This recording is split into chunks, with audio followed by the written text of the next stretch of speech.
Hello, good evening. Thank you for joining us today. Today we have Ravi Subramanian, one of India's most well-known authors with us. Ravi has written 11 books so far and has won awards for 4 of them. His books have been translated into Hindi, Tamil, and Latvian. He has recently released his first detective book for children called The Mystery of the School on Fire. It's the first book in the series and is about 3 friends who try to solve the mystery behind their school catching fire, not once, but twice. Ravi, would you like to tell us a little bit about your new book? Hi guys, my name is Ravi Subramanian and I am the author of a lot of banking thrillers and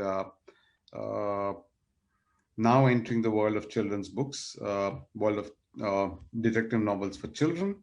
So, what can I say about this new book called The Mystery of the School on Fire? This, friends, is the book called The Mystery of the School on Fire. It's based in a picturesque town of Solan. It's based in a school called Sacred Heart Public School. There are 3 children in that school, Aditya, Akriti, who are siblings, and a close friend of theirs called Kabir. And the 3 of them together solve mystery after mystery. And these are mysteries which even the town police can't solve. And actually, there's a history to that. Solan is a very, very peaceful town, and hence the police there has become very lax. They have lost their teeth. They don't know how to crack cases. And in fact, Kabir's father is the chief of Solan police.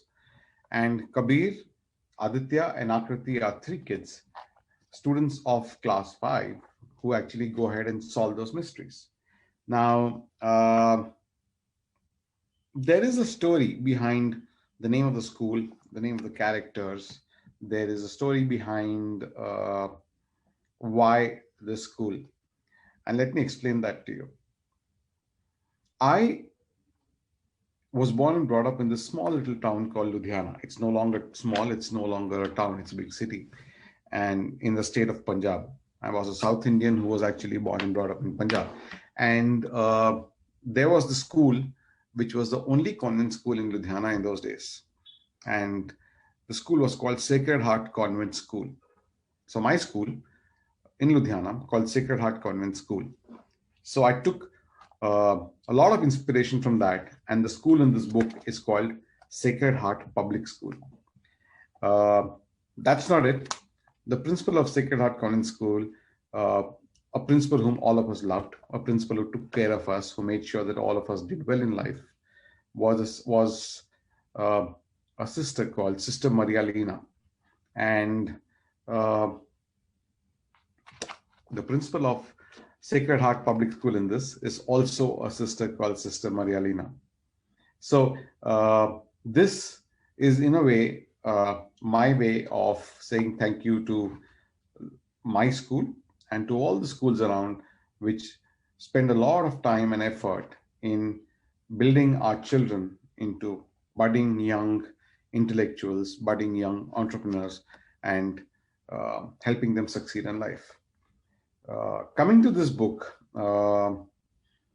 Aditya is a character who, how do I put it? In all my books, I've written about 10, 11 fiction stories for grown-ups. And in all my books thus far, there has been a character called Aditya. It's a superstition. Call it a superstition, call it something else. You know, it's so weird. You do something and it turns out to be successful, and then you keep doing it again and again. So my first book had the key character in the book called Aditya. After that, every book of mine has had an Aditya. It's strange, right? But that's the way it is. Then there is Akriti, who is Aditya's sister, and then there is Kabir. Now, Kabir, incidentally, is a young kid who was an extremely lovable kid, now grown up, in my daughter's school. And he used to stand outside the school and manage the school traffic, and was a good friend of my daughter in that circle. So it kind of inspired me. I like that name. I use that name in a few of my mystery novels, and I use that name in this book as well. Now, what happens? What happens in the mystery of the school on fire? It's very intriguing. There is a school where all these students are studying, and then there is this new international school which comes up in Solon, which gives a lot of competition to the school. So the school is worried that students will leave the school and go to the international school. The parents will force the children to move, and so the school is genuinely worried. And then there is a school inspection. All the schools have inspections where inspectors from the central board come in and they look around. They make sure that the school has the facilities the students require, the teaching is up to the mark, etc., etc. So there is a inspection plan in the school a week from now, and suddenly one fine day the laboratory catches fire, and everybody panics, saying what could have happened. They start wondering, is it the school peon who's had some issues? Is it sabotage by some other school which wants to come up on top? What is the reason why the lab has caught fire? So the police chief Valia tries and investigates. He's not able to find out. And then what happens? The day of the inspection, which is supposed to be the biggest day for any school, where every child is on best behavior, the school is decorated, painted.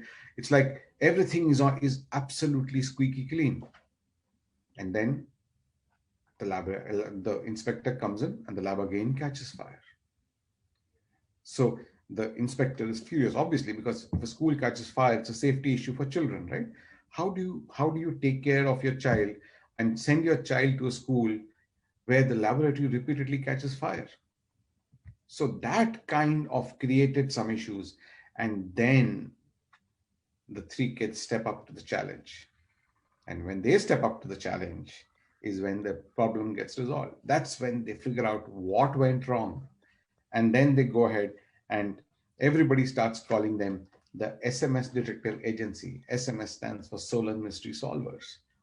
And this book is the first in a series of 4 or 5 novels that I intend to write in this series, all revolving around the key characters of Akriti, Aditya, and Kabir. Obviously, there will be some friends who will also be thrown in. As of now, I've written the first book, which is out. I've also written the draft of the second novel, which should be out sometime early next year. And hopefully before 2021 runs out, we'll have the third in the series as well. So this is the first detective novel series of its kind in India. I'm sure children will like it. I'm sure children will love it. So I've written it with a lot of heart. It's been my dream to write a novel for children, so much so that, I've even contemplated stopping writing for adults and writing for children, because I would like children to read as much as they can and learn from various authors around. Read Indian novels, read foreign novels, read whatever you can. So this is my tribute to my school, to young children, to mysteries, and this is my effort at bringing a fully grown, thoroughbred Indian novel, Indian detective novel to children of India. So I hope all of you like it. And if you do like it, or if you don't like it, do write to me. I will be extremely thrilled to hear from you as to what you think about this book. Wow, I mean, that's great to hear, sir, because all of us that are present in the session are either teachers or students or even, people to do with publishing. So am I audible, sir? Absolutely. Yes, yes. So it's great to hear that, this novel, or rather even the series, is a tribute to your school.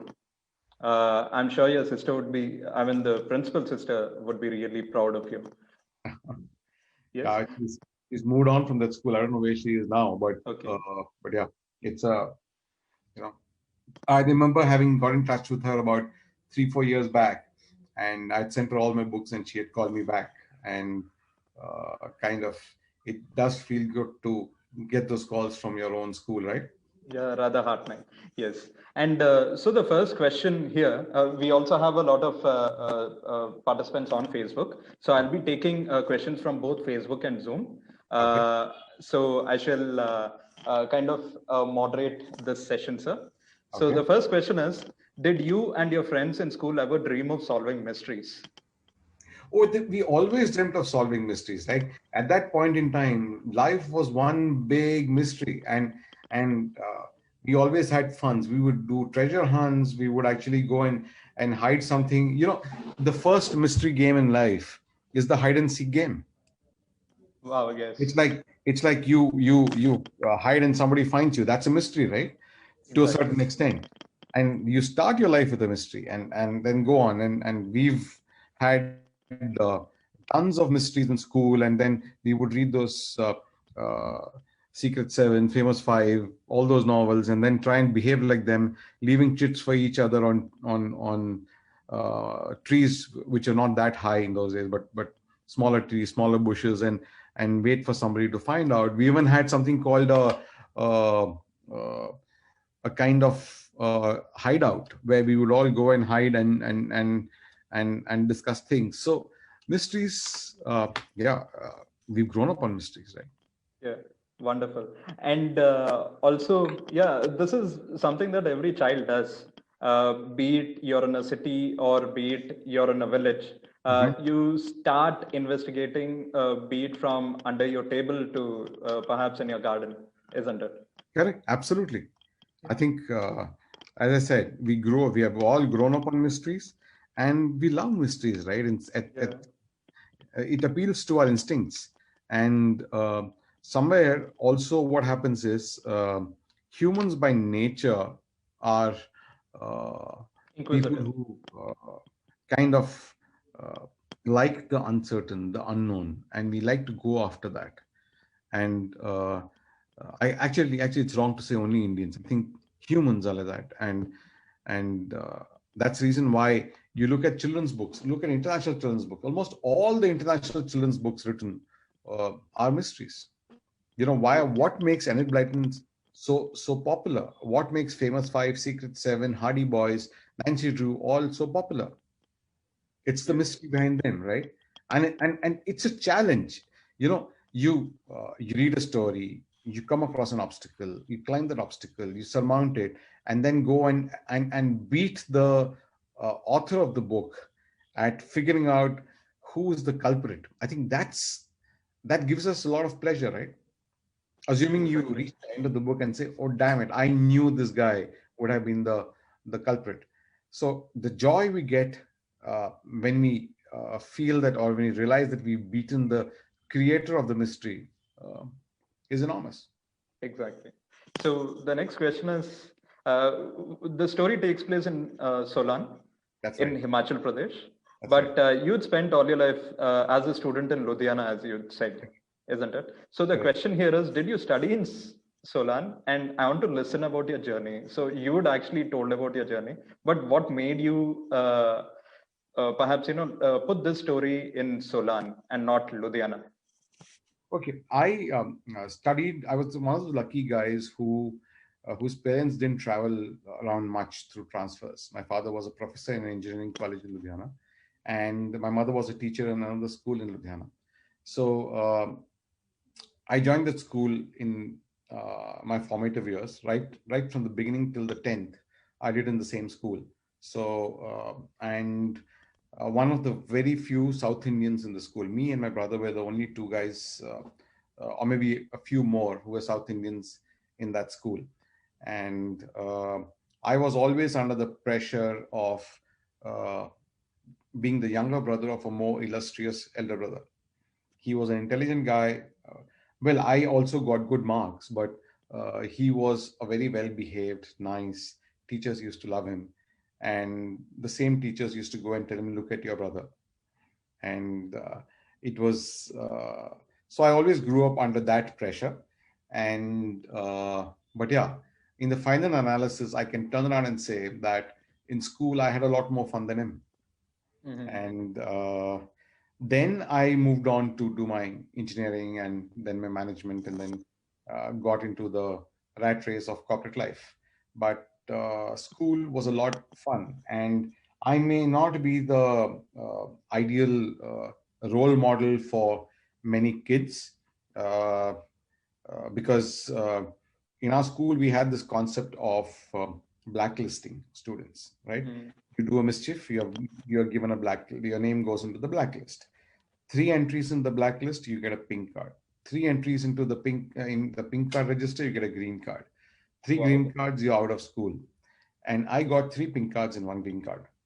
That's a football match.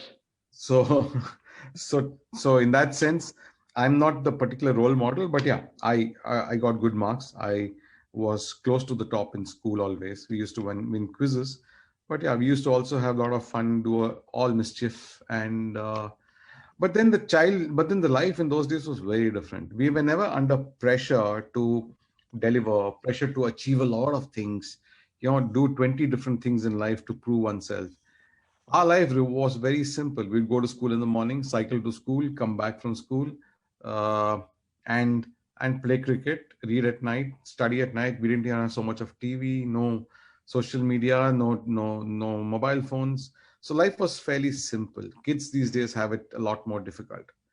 So my schooling was pretty good, but the reason why I chose Solon was because of Solon as a place lends itself to great storytelling.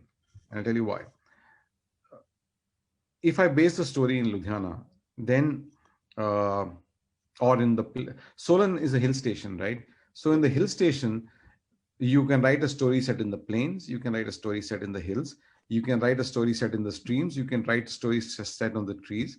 You can actually write stories in summer, you can write stories in winter, you can write stories in rainy season, you can write stories in the snow.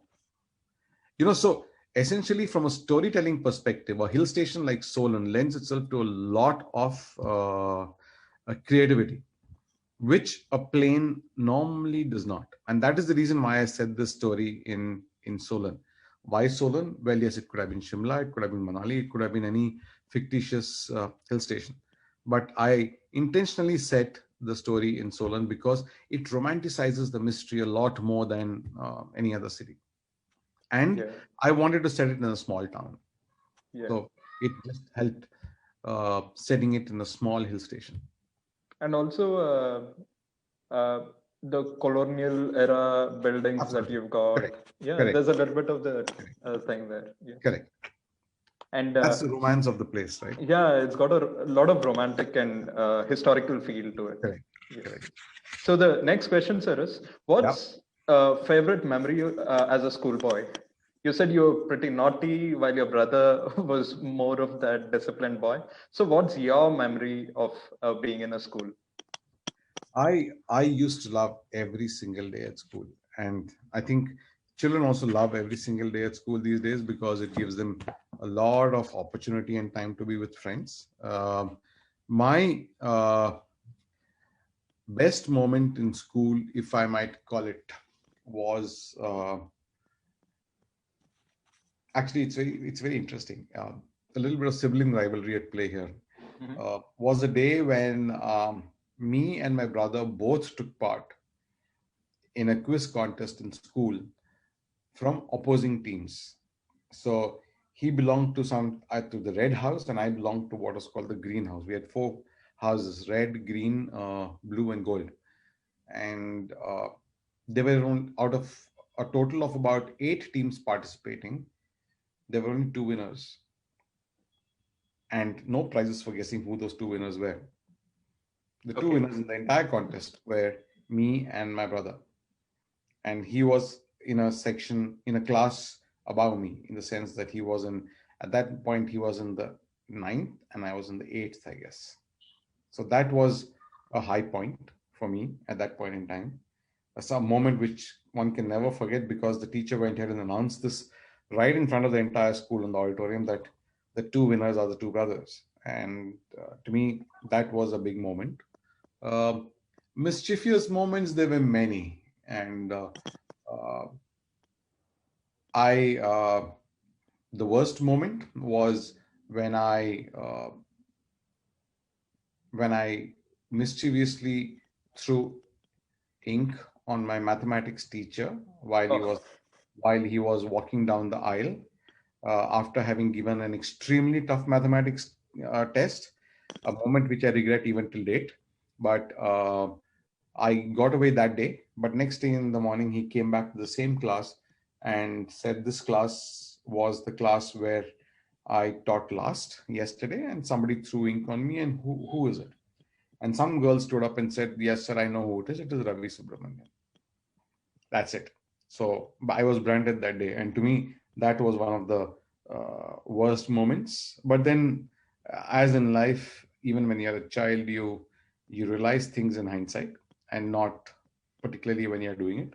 So, guys, respect your teachers. Make sure that you don't do stupid things like I did, and have fun, but not at the expense of somebody else. exactly. And is that girl still friends with you? Yes, she is, Okay. and No hard feelings. and in fact we have a school WhatsApp group which kind of brings people back in in contact with, and so it we have a 50-70 member WhatsApp team where it's the same class in the same section, the same students are in touch with each other, and so it was great fun. Okay. But yeah, uh, it's sometimes in school we do things which we regret later, but yeah. Yeah. So now a lot of questions with respect to the technicalities of writing. Yeah. The first question is rather personal in your perspective, I think. Your daughter, sir, is also a published author. Correct. Do you and your daughter brainstorm together while coming up with new stories, especially with those respective to schools, relevant to the Okay, schools? here's the very truthful answer. Okay, uh, she never brainstorms with me, in Okay. the sense that when she writes a story, it's got to be hers, and she does it on her own completely.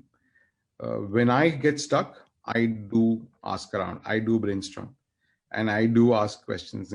What would be a best way to solve this problem? What are the things this guy can do in the story, etc., etc. And there are a couple of first suggestions which I have included as way forwards in my books. Wow, great to hear that. And the next question, sir, is you're a professional banker, you're a banking professional Correct. by choice, Correct. isn't it? Correct. And so, did your banking profession actually help you in writing your novels? Uh, yes. It helped me because when I started writing novels, I wrote a lot of banking thrillers. I wrote a lot of stories based in the world of banking. And being a part of the entire banking system helped because you didn't need any research. You know the inside out of the world of banking. You had a lot of friends who would come and tell you stories. So it was kind of very easy for me to write stories based in the world of banking. It also formed a very uh, breeding ground for my stories. So people would come and tell you. I borrow heavily from reality, from real life Hmm. situations when I write my books for the grown-ups. And so being in that ecosystem helped me get my stories from them. So I think banking as a career did help my writing books, and my professional reputation also helped me help people pick up and buy those books, and that kind of set me on the path of writing more. So it was a lot more easier than it would be if for anybody who is not a writer in that, who's not a banker in that sense, or who's not a professional in that sense. So my background did help me, did make it easier for me uh, to get published, to get stories, and to become a reasonably successful author. Okay. And uh, the next question is about research. Mhm. So, sir, you write on banking. You also write on this is your, I think, one of your first novels on schools. That's right. However, when you do research, how actually do you come about researching? Whom do you talk to, and do you think it actually helps? because this is more of a fiction rather than reality. I don't normally do research for research, in the sense that I write stories on something which I enjoy. So, for example, I wrote a story called God is a Gamer, which is a book on based in the world of Bitcoins and the world of gaming. So I kind of was very enthused about the entire world of Bitcoins and the world of gaming. I did a lot of reading up on that, and that formed the background or the basis for me to write a novel set in that world. Real research I did when I wrote this book called In the Name of God, which was a thriller based in the Padmanabha Swami temple in Kerala. So this was a temple which has got a huge legacy, there are multiple legends, there are multiple maybe myths around the temple, but for that there are lots of folklore around it. So for that, I had to actually visit the temple, talk to people around the temple, read up a lot of stories around the temple and the history of the temple. There is a Supreme Court case, so I read a 500-page document around that particular case, and so it required a lot of. I even went and spoke to taxi drivers and auto rickshaw drivers in Trivandrum, where the story is based. So a lot of my stories don't need research. Stories which need research are a combination of interest-based reading, internet search, and talking to people who've actually been there and done that. So to me, research is not a tedious task at all. Research is something which I enjoy, and that eventually translates to a book. Okay. Great to hear that, sir, because I was reading up your blog on the kind of research you've done for this book about the Thiruvananthapuram temple. Okay. And it was rather very interesting how you spoke to the auto rickshaw driver or the cab driver, one of them. Yeah, that's how there's a story of a dead body found in the pond. Yes.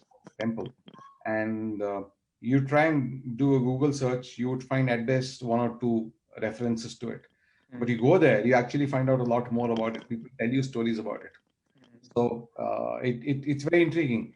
Also, I think reading books also helps. For this book I wrote called Bankrupt, which is a story which has got a track of the US gun control laws and US gun control lobby and the academia.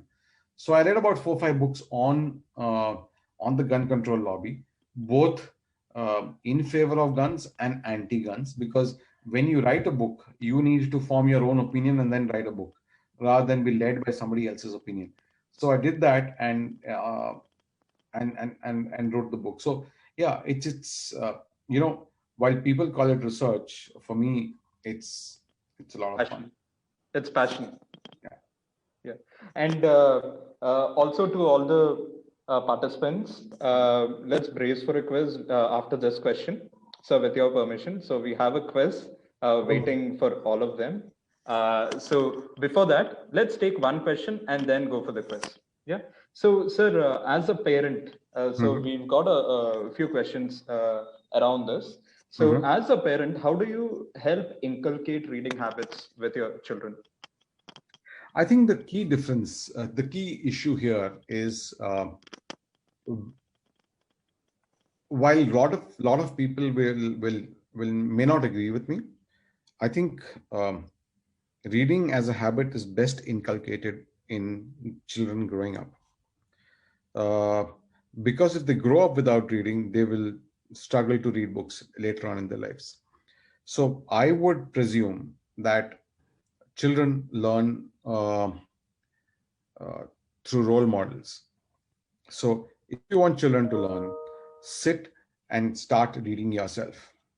Sit every day for 15-20 minutes, half an hour with a book in your hand, with the child next to you or child just playing around in that room. The child will automatically start reading. So that is one. If the child sees the parent not reading, not interested in books, I'm not saying you may not become a reader, but chances of you becoming a reader are a lot lesser. So that is point number one. Point number two is a lot of parents try to thrust their choice on children. children by nature are rebels, right? So the moment you try to force them into something, they'll say, no, I don't want it. So if you really want children to read, then let them pick up whatever they want to pick up. As long as it's not offensive, as long as it is okay to read, just let them read. Whether they pick up a comic, whether they pick up a non-fiction, whether they pick up a storybook, let them pick up and read whatever they want to read. Even if it's a brochure, it's a pamphlet, let them read. Because once they start reading, they will not stop. Same thing happened to me. Once my daughter started reading, I quickly ran out of books to buy her. Wow. So I think it's a lot of parents underestimate the power of role modeling and the power of letting children choose. Yes, exactly. And also being a parent, this is an add-on question, sir. Would you suggest to your child what to read, or would you allow them certain books and you ask them to pick up and read whatever they want? You know, I tried suggesting what to read, never worked. She picked up books on her own, books which she would go and sit in crossword bookstores in one corner, and then sit for hours together trying to pick up and read books there. Okay, and that's how she inculcated the habit. We would go to bookstores every week. Every Sunday, we would spend an hour at the bookstore, and that's why we can't even underestimate the role of bookstore in children reading. We need to have large sections of bookstores in large sections dedicated to children's books in bookstores. Also, when we realize that our choice does not matter and she's going to choose her own books, then all we did was, and credit to my wife more than to me, was she would say, I want this book. We would just pick up the book, go through it, and make sure that the content was age appropriate.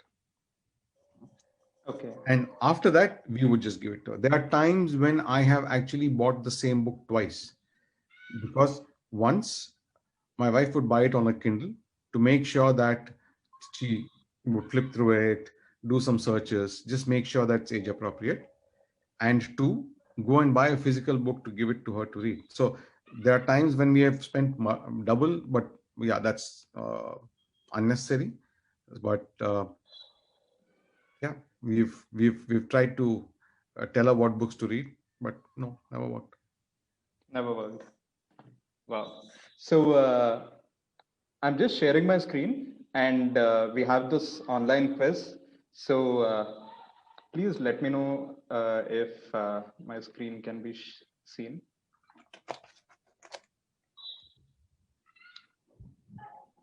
Yes. Yes. So to all the viewers over here, all the participants, my request is please type in joinmyquiz.com and use this code 083810 to join us in this quiz. It's going to be an interesting quiz.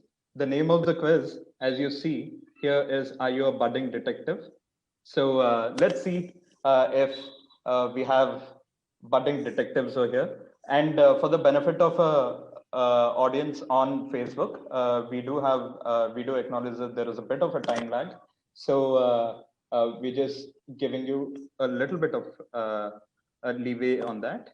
Yeah, so we can see it on Facebook. Can I also join? Yes, sir, please. Okay. Please, and we can discuss each and every question perhaps. Joinmyquiz.com. Okay.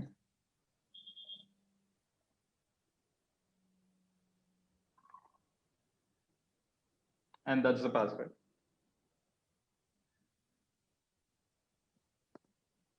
So I'm just waiting for participants to join. I have to create an account? No, not necessary. Just join a game, right? Yeah. You can just put in your code. Okay. 0 code. 0. Enter your name. Please make sure you don't make my results public. We can discuss each and every result, sir. There are 12 other players who are playing. Yes. So I'm just starting. 14 now, 15 now. Okay. Okay. It says no participant has joined the quiz. 1 second. Oh, it's showing some 17 participants joined. Okay. Let me try it on my phone. 18 other players, 19 other players, Wow. 20. Okay.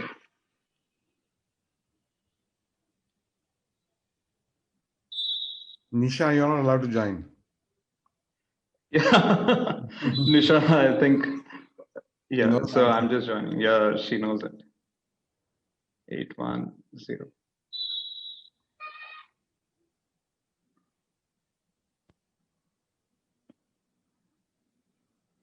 Okay. And there is a technical issue here. I'm not able to start it. Or shall I stop sharing my screen? I think.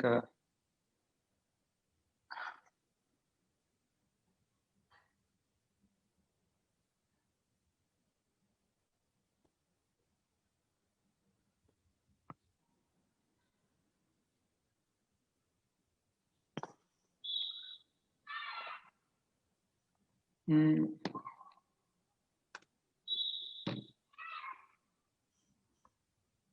Once again, please do excuse me for this. I'm just trying to, yeah. Okay, the quiz is beginning. Yes, it's on. And let me reshare my screen now.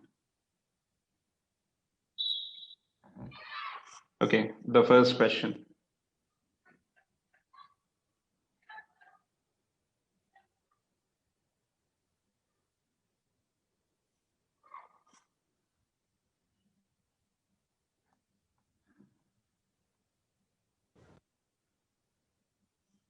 Okay. Which items from your kitchen can you make, widget can you make, yeah, the invisible ink? So the answer is lemon juice and water, and we have 116 incorrect responses. Not fair. I said lime juice. You said lime juice? Okay, okay. So Well, given, not a problem, not a problem. So we shall go to the next question. Your thoughts, sir? You want to add something to it? No, it's perfect. All of us have done this in life, right? Yeah. Actually made lime juice and used that as an ink and then, kind of. Yeah. So the next question here, 3, 2, 1, yes. How will a fellow detective read the message you've written with your invisible ink?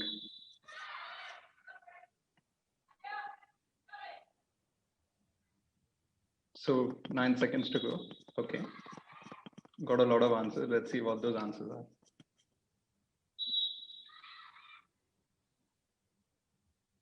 Okay, it's time up. So, okay, these are the leaderboards. We have Tarek.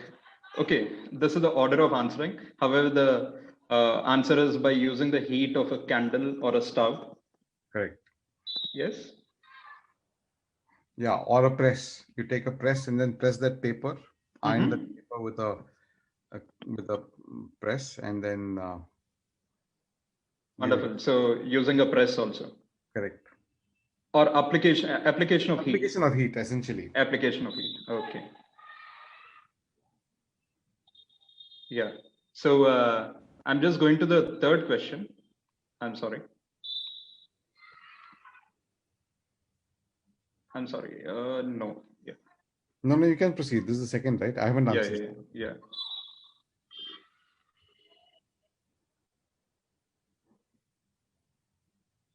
Okay, we are getting a lot of answers, so let's see.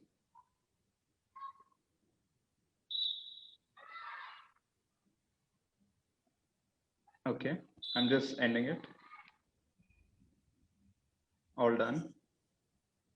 Let's see what this answer is. What else we've got. Okay. Okay. Application of heat. Then we go to the next question. 1, go. Yeah. Okay. How will you lift a fingerprint from a glass bottle, sir? This is Not the answer. yeah.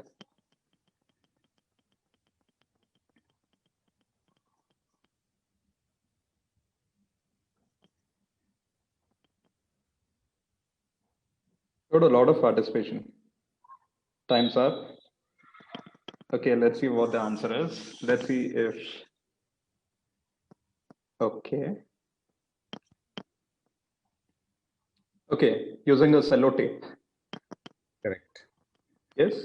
Okay. To all the teachers and all the students and all the participants, whosoever has got incorrect responses over here, please do not worry because we'll be giving you awards to any question that is related even closely to the answers. Yeah. So yes. Then let's go to the next question. So please do continue to participate.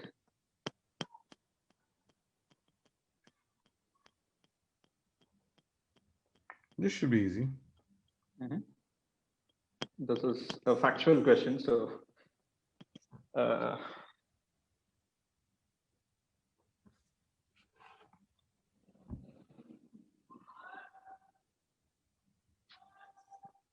okay.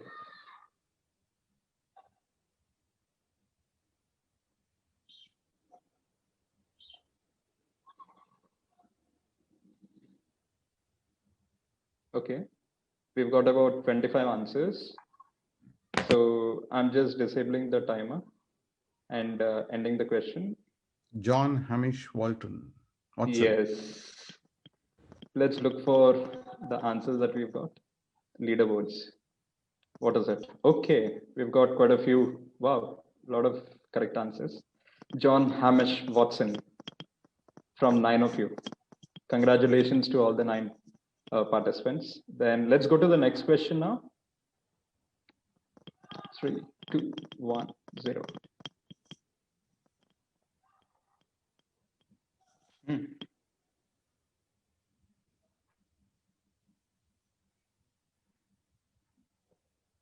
Oh, we can see the answers here. Is that okay? Nice. Yeah. So we got 4 more seconds. 3, 2, 1. Time's up.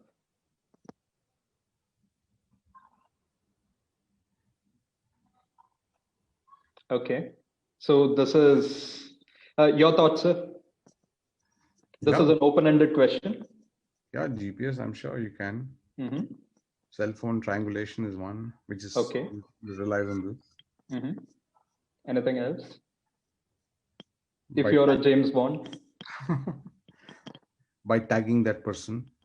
Or tagging Satellite. that person's car, tagging that person's clothes, tagging the person himself.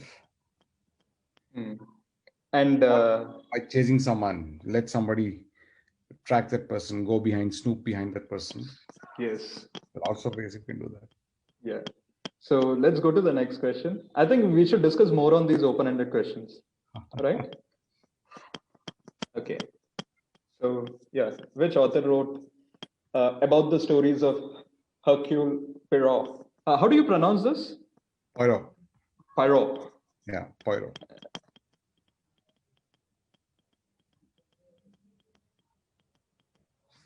Okay.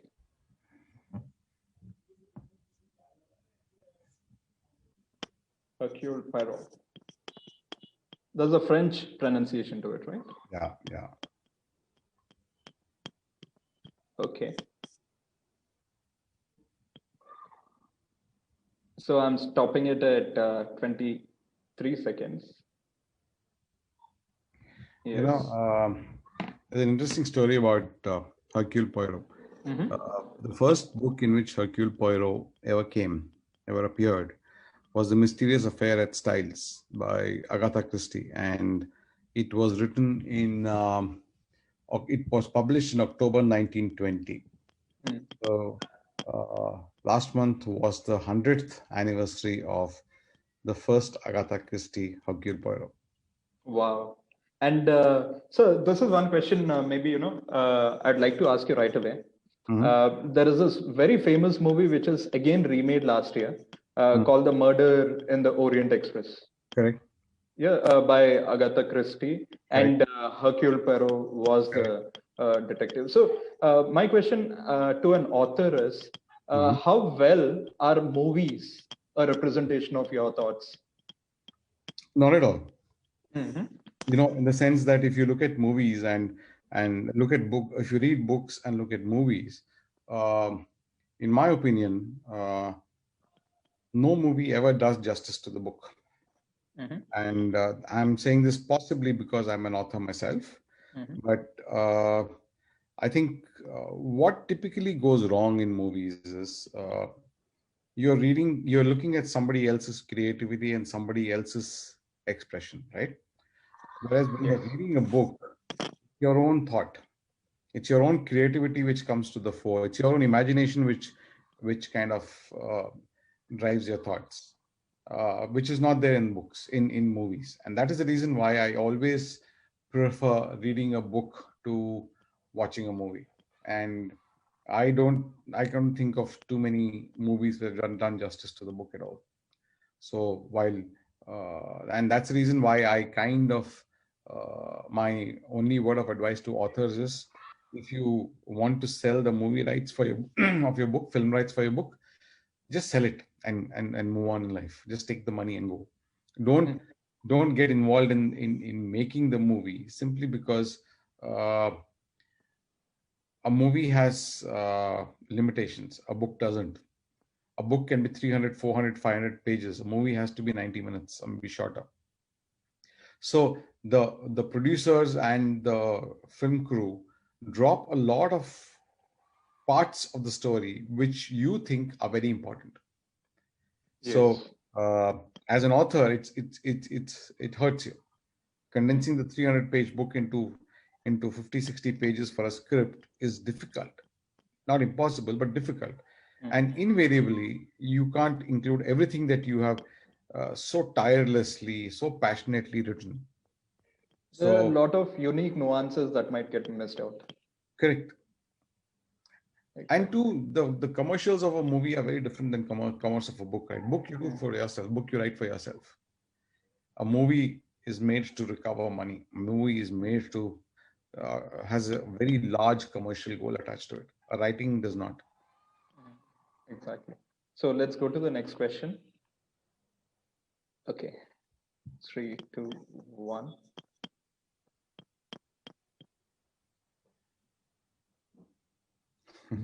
So if you were to create a detective kit, what would you put in? So I'm waiting for your answers, sir. But then, yeah, looking for responses. Okay. Magnifying glass. Magnifying glass. Come on, guys. Yes. Oh God, it's time up. Okay. We just got 3 people. Perhaps 20 seconds was too less for them to type in. So 16 responses. Wonderful. If I were to create are we done?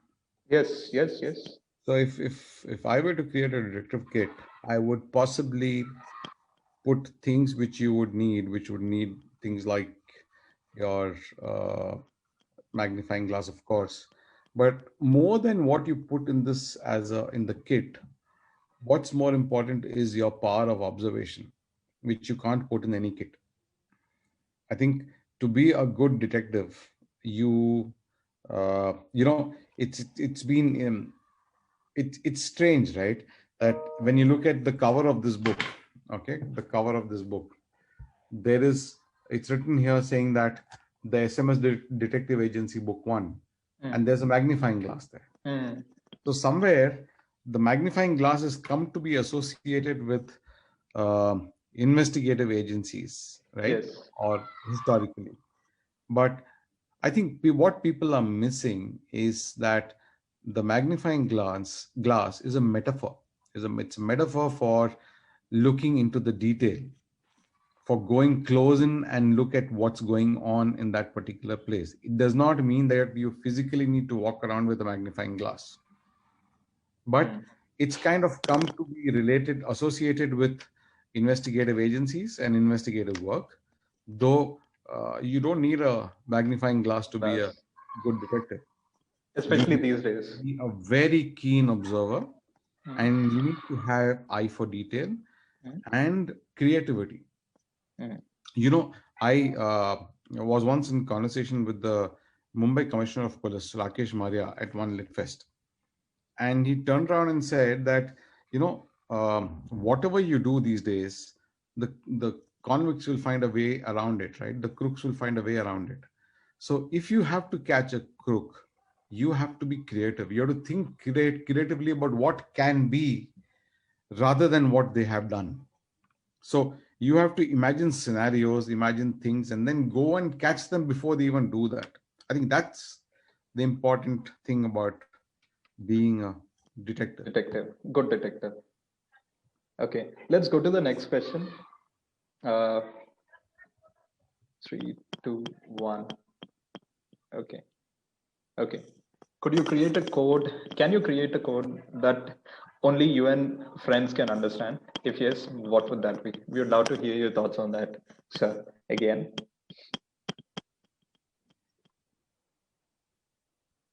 I'm sure every set of students would have done this during their childhood days. Parents do this, yeah, for children. Yes. When we were kids, look at these answers. Hi, number code. Yes, short forms. 12234. Some connection to a meme. Help means we are safe. Oh, okay.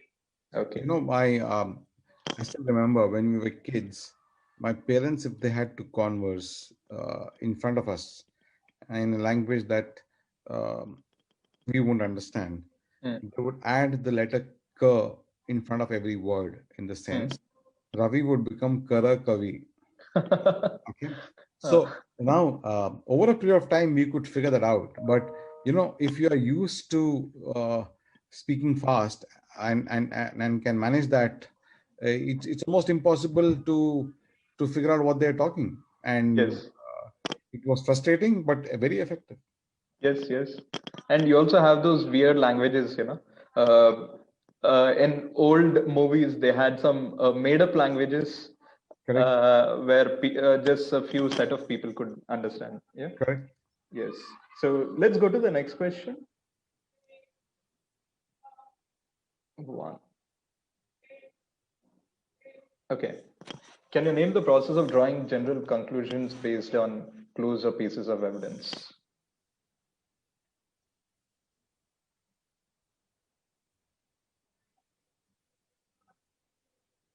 Okay.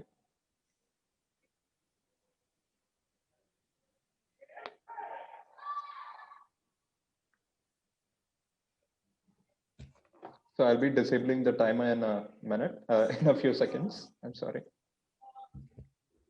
Okay, I'm disabling the timer and ending the question. Yes. Okay, all done. Let's look for the answers, the leaderboards here. Wow, we got correct answers. So let's look. Okay, inductive reasoning. Anything else, sir? Your thoughts? Even deduction is the right word, right, for this? Deduction. Yeah. Okay, so whosoever is given deduction, there you go. Your answer is correct. Next question.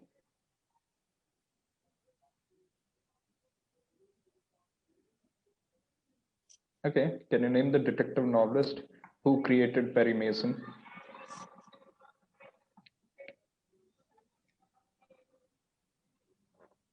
You got 30 seconds for this.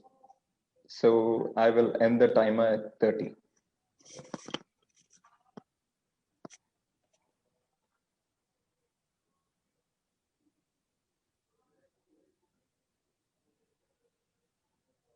Okay, I'm now disabling the timer. End question. Yes, let's see. All done. Okay, let's see the answers. God, no. Wow, we got quite a few right answers. Okay, we got 5 right answers. It's Gardner, as you rightly said. Yes. And then quickly to the next question again. So we've got 13 questions and all. This is not going to be never ending. Okay, what does motive mean?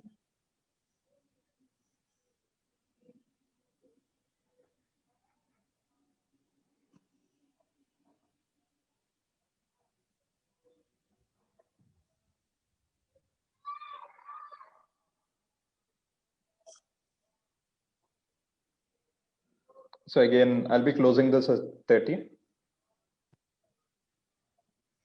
You have 80 participants? Wow. Yeah. Just taking the quiz. Okay, let's look for the answers. 28 of them have actually given answers. Okay.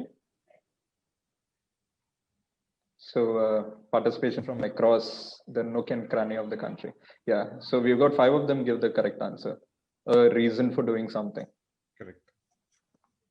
Yes. And this is the second last question to all of you. Let's see what is up for us.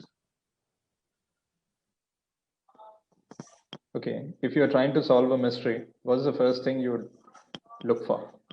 This is an open-ended question. So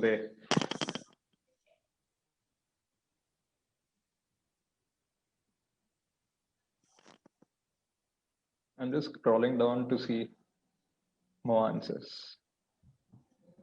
Sir, your thoughts? I think you would, when you're trying to solve a mystery, would mean that that the crime or incident has happened, and you've visited the crime scene, and you've taken in everything. And so the first thing that I would look for before in a suspect would be the motive. The motive. Yeah. Okay. Next question. And this is the last question. So let's see. Can you name 3 fictional detectives? It could be your favorites, or it could be some you just heard. Okay. Ahana has given us Holmes, Sherlock Holmes.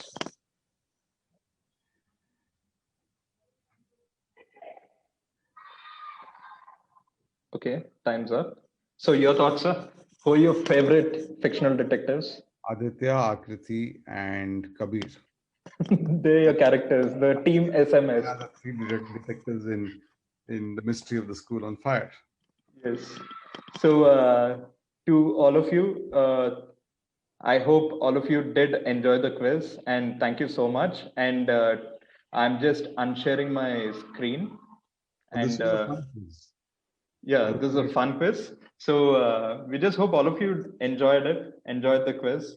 And we are just coming to due to paucity of time, coming to the end of, 1 second. I'm sorry,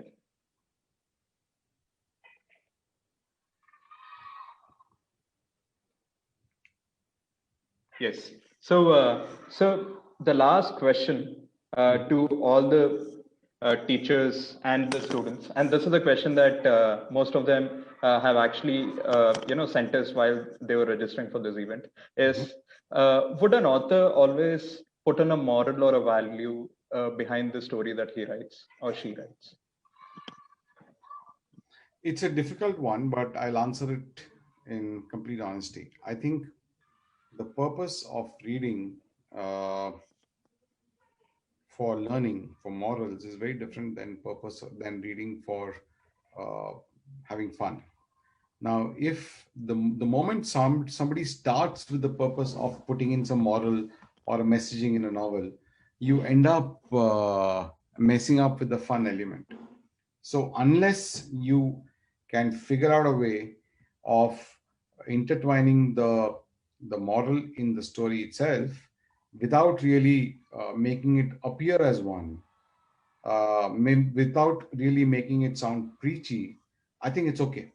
But just writing a story with the purpose of moral, no, then you go and read a moral science book. For example, in this book, what I try to do is not morals, but I try to make sure that children or anybody, even the grown-ups who read my books, they go away slightly more intellectually enriched than they were when they started reading the book. For Yes. example, when I wrote the story on Bitcoins, okay, uh, try reading a textbook on Bitcoins.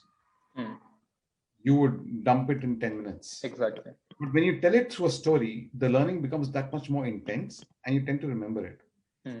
So while I wrote the book on Bitcoins, I had to make sure that it was not turning into a textbook. Similarly, if you look at the mystery of the school on fire, there are bits and pieces of the story which leave an impact on you. For example, the magnifying glass in this book, I'm not going to give you any clues beyond that. Okay. Magnifying glass in this book has a purpose. It's there in the book not because it's a detective novel, but because the magnifying glass has a role to play in the book. I would implore you to read this and find out more. So children who are in class 5th and 4th, and maybe 6th even, they figure out some new nuances after reading the book. But that does not take away from the fundamental objective of reading a mystery book to have fun, to get that rush of adrenaline, to get that joy, to get that turning the page feeling, and to get the joy of catching the culprit before the author reaches the end of the book. I think that is non-negotiable. If you can get in that fun and also manage to do something else, great. But otherwise, no. Exactly. And that's the reason why you read these books, isn't it? To enjoy, Correct. for the pleasure of reading and also for the happiness of the heart and the mind and the soul. Correct. So fun is first, fun and enjoyment is the first bit. Everything else becomes second. Yes. And with that, I request Ms. Nisha Singh to propose her vote of thanks. Thanks, Ravi. Thanks for being here with us. It was great fun. And especially like the bit when you said that even if somebody wants to read from a brochure, it's good, because that's actually how I started reading in my mother tongue, because I was really struggling to read. And my teacher said, read like signboards, read like whatever little things you see, Correct. Do not get scared of that big book. And it really helped, because now I read in my mother tongue. And oh, lovely. So yeah, that's how we started. That's the way to do it, yeah. And since don't force anything on children. Children, are very different. The moment you force, that's what I was also worried about Harry Potter being made a part of curriculum. Because the moment you make it a part of curriculum, out goes the fun, right? So that's true, yeah. Nothing can be forced on kids these days. Yeah. Great. Thank you so much, Ravi, for being Thank you very much. It's a pleasure. And kids, do read The Mystery of the School on Fire. And all of you have a very, very safe and happy Diwali. Thank you so much, sir. And much. Also, we have the Children's Day on the 14th. This Diwali is unique. Lovely. Have wonderful Children's Day. And also, please read the book. Gift your children this book for the Children's Day. Thank you. Thank you so much. Thank you very much. Thank you.